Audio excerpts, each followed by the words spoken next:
So hello friends, આજે આપણે બનાવીએ ચટપટા તીખા ગાંઠિયા, જેના માટે આપણે ચણાના લોટને ચાળી લેશું.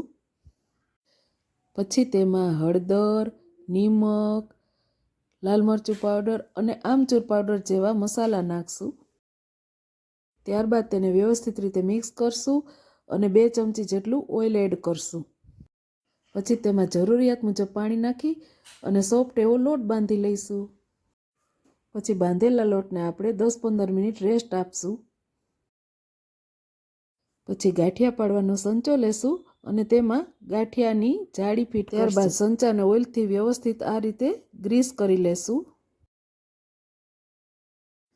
અને પછી સંચામાં આ રીતે આપણે લોટ ભરી લેશું. લોટ ભર્યા બાદ સંચાને ઉપરથી બંધ કરી દેશું. પછી તેલને મીડિયમ ગરમ થવા દેશું અને આ રીતે વ્યવસ્થિત રીતે ગાંઠિયા પાડી લેશું.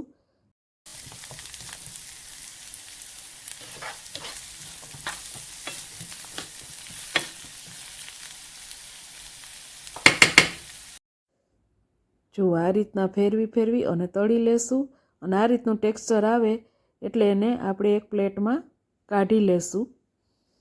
તો જુઓ, તૈયાર છે આપણા તીખા અને ચટપટા ગાંઠિયા. આ ગાંઠિયા તમે બાળકોને સાંજના નાસ્તામાં આપી શકો છો. બહારના પેકેટ ફૂડ દેવાને બદલે તમે આ ગાંઠિયા બાળકોને સાંજના સ્નેક્સમાં આપી શકો છો.